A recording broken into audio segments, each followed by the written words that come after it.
छेउ न टुप्पोको ब्लगमा तपाईहरु सबैलाई स्वागत छ साथीहरु। आज चाहिँ म जाँदै छु देवचुली डाँडा।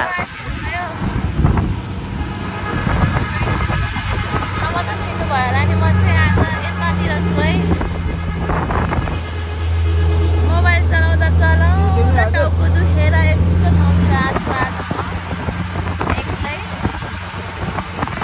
सफारीमा। हामी चाहिँ यो गाडीको प्यासेन्जर।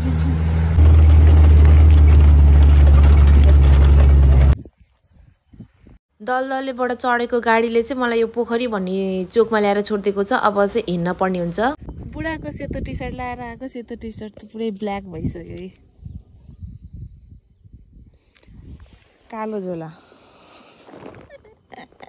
मलाई गाडीले यहाँ लिएर आएर छोडिदियो। अब यो बाटो हिँड्दै हिँड्दै जानुपर्छ। साथीहरू म चाहिँ गाडीबाट झरेर एउटा स्याउ टोक्दै अब बाटो लाउनु लाग्यो। जे पर्ला पर्ला भनेर साथीहरू एक्लै आइदिएको है। पुरै जङ्गलै जङ्गल छ, गाह्रै पो होला जस्तो छ त हौ। साथीहरू म चाहिँ एक्लै छ न त्यहाँ हेर्नुहोस् है। अनि म चाहिँ एक्लै, मलाई चाहिँ खासै डर पनि लाग्दैन लाग्न त है। अनि हेर्नु यहाँ जङ्गलै जङ्गल, तपाईँहरू छ नि त मेरो साथमा। फेरि मलाई खासै डर चाहिँ लाग्दैन। मैले फेरि कपडा पनि ल्याएको छैन। हेर्नुहोस् यस्तो चिसो चिसो हुँदै आइरहेछ यहाँ। जाने मान्छे नि एउटा भेटेको छैन कि। आज त सधैँ हुन्थ्यो अरे, अब आज त टाइम पनि 11 बजिसक्यो हामी त। त्यही भएर ल जाने मान्छे पनि एउटा भेटेको छैन। फर्किने मान्छे मात्रै भेटेको छ। मैले जाँदैछ भन्दैछ अघि एउटा टोटीले। हेरौँ त, तपाईँहरू चाहिँ मसँगै हुनुपर्छ है, नत्र म एक्लै हुन्छु कि फेरि होइन। तपाईँहरू मसित भएन भने म एक्लै हुन्छु। साथीहरू म बिहे भइसकेको पहिलोचोटि हो कि यो एक्लै हिँडेको चाहिँ। नत्र भए म एक्लै बिहे भएको 5 वर्ष हुन थाल्यो, कहीँ एक्लै हिँडेको थिएन है। यो पहिलोचोटि हो क्या एक्लै।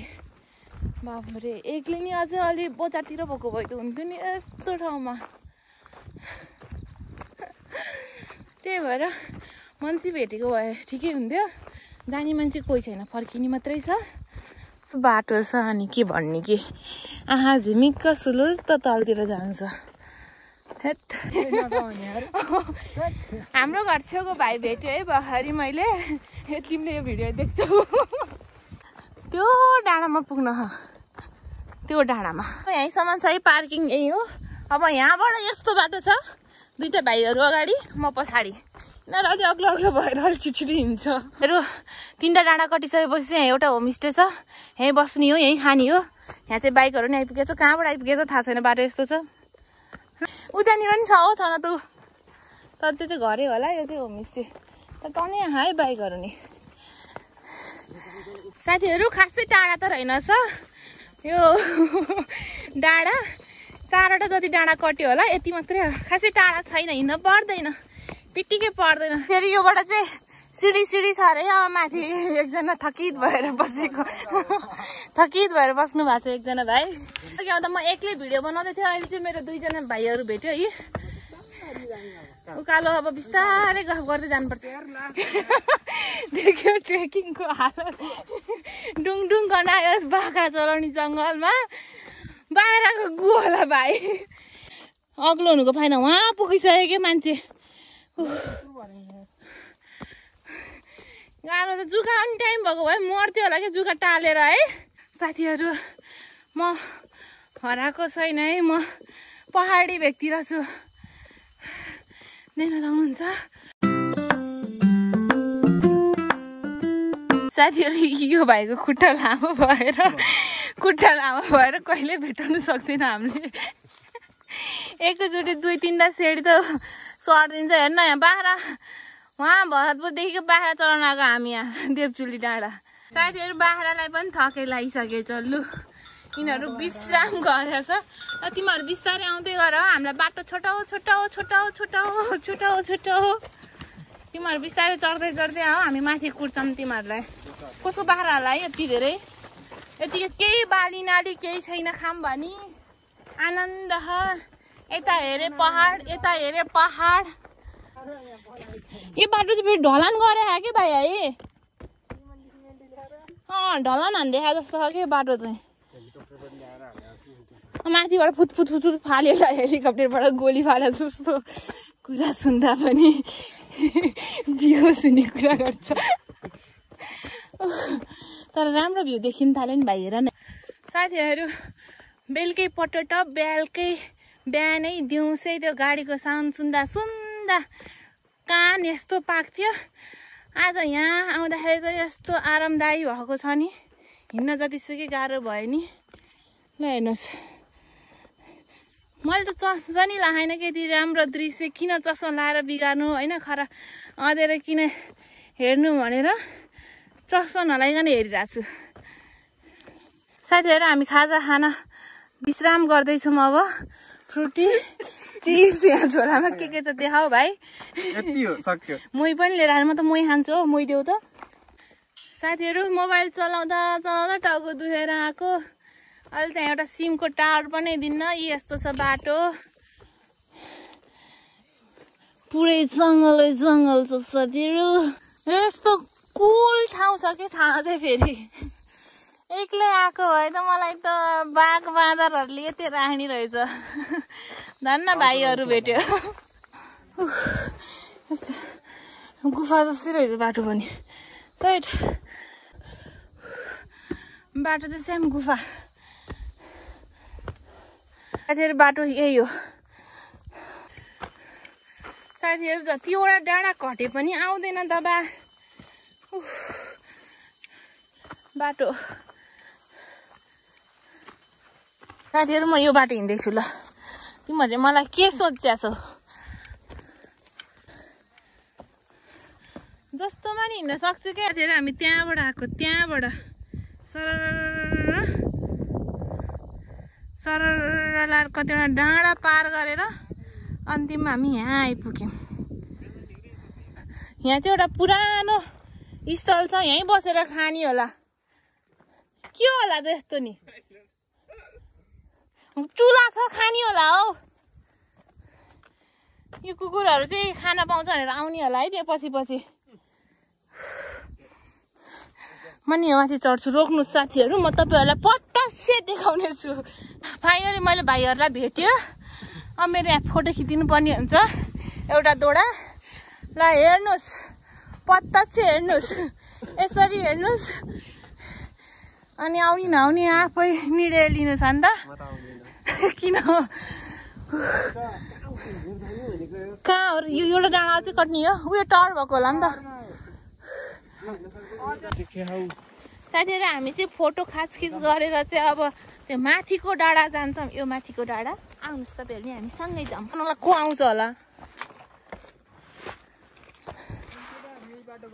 होइन यहाँनिर पानीको मुहान छ पक्कै पनि त्यही भएर यसरी गरेर राखेको चुरी देवचुरी तर दाम्स देखियो कि ठाउँ चाहिँ साथीहरू अस्तिको के भन्छ अरे देउसिरे भैलोमा लड्दै र पढ्दै आएका हामी भनेको त यो रातो माटो लड्दै र पढ्दै भनेको त यहाँ पो सुहाउँछ त हौ यो डाँडा तलदेखिको हेर्दै आएको कहाँ पुग्यो के अझै पुग्नु सकेका छैन हामी यस्तो हालत हुन्छ यहाँसम्म आइपुग्दाखेरि अघि बाटो यस्तो भयो नि ठाउँ त राम्रो छ नि है किनभने मैले पछि पार्दै म अगाडि अहिले चाहिँ पुरै घुमाउरोकै बाटो नि बाटो यही हो हेरौँ देवचुली डाँडा आउँदा खासै राम्रो कपडा लाएर चाहिँ आउनु पर्दैन है यता नि यो खर यता नि खर दुवै साइडमा खर छ बरु लाम्बो लुगा लाउन जरुरी छ तर राम्रो चिटिक्क बनेर आउने ठाउँ चाहिँ होइन बरु बोकेर लिएर आउने अनि यहीँ आएर लाउने खरै बाटो कहाँ हो भन्ने पनि थाहा छैन फाइनली साथी हो 3.5 घन्टा पछि चाहिँ यो डाँडा आइपुग्यो देवचुली डाँडा हे प्रभु यही हेर्न ला हामी तलदेखि साथीहरू देवचुली डाँडा यही होला यही हो हेर्नुहोस् यस्तो चिसो मौसम छ नि यहाँ यही हो अब हामी टक्क यहाँ बस्ने ठाउँ रहेछ यहाँ बसेर ल्याएको खानेकुराहरू खान्छौँ 3 जना मात्रै 2 जना त्यहाँनिर छ अलि हिमालको छेउछेउमा हिमालको टुप्पा टुप्पी देखे है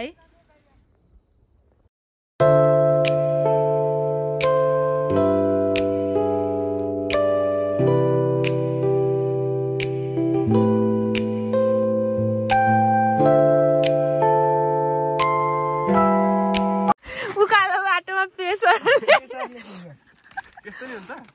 हुँदैन भयो त्यस्तो त हुँदै हुँदैन टमटममा हामी देवतुली डाँडामा खाना आओ होइन त भाइ हो साथीहरू यो चाहिँ हुम्ला जुम्लाको त्यो गाई पशु चराउने ठाउँ जस्तै देखिया के है त्यो भिडियोमा देखिन्छ नि हो त्यस्तै देखिया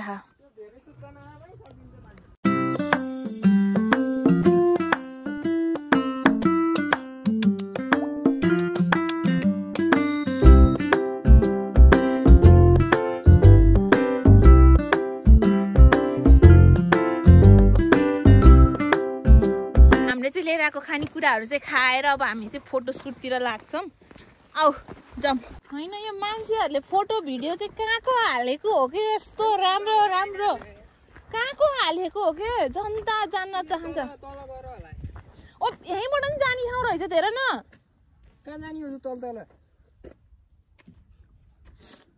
उता अर्को गाउँमा जाने हो बाटो त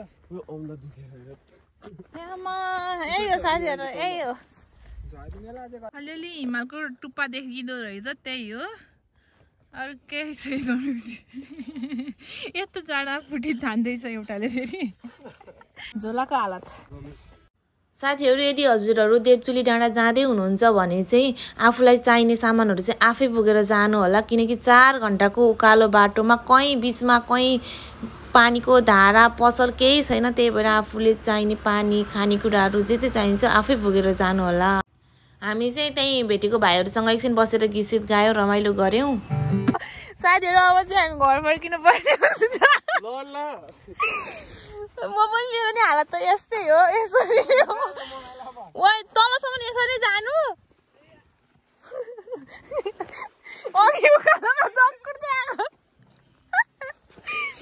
कस्तो बुढियाउला दुख्ने हो र यो अब चाहिँ हामी फर्किन पर्ने हुन्छ एकजना आउँदैछ एकजना कहाँ पुग्यो अब एकछिन भयो नि यहाँ ढुङ्गामा फोटो खिच्न पर्ने हुन्छ यो ओह्रालो झर्दाखेरि यो खुट्टा नि खुट्टा यस्तो दुखिरहेको छ तिमी छिटो छिटो आऊ हामी फोटो खिच्ने आउने बेलामा सबैभन्दा छिटो भएको भाइ अहिले आउने बेला सबैभन्दा ढिलो वहीँ छ अझै सबैभन्दा छिटो त मै भयो अहिले त साथीहरू यस्तै छ है के देखाउनु के भन्नु देख्नु भयो होला हालत कस्तो छ हामी चाहिँ खासमा कुट टाइममा आयौँ के यस्तै यस्तै छ हेर निर्माया यस्तै यस्तै छ बाटो भनेको यस्तै यस्तै छ अब चाहिँ मोबाइल झोलामा राखेर हिँड्न पर्ने हुन्छ पुरै जङ्गल कटेर जाने है साथीहरू हामी अब गएको बाई टाटा बाई बाई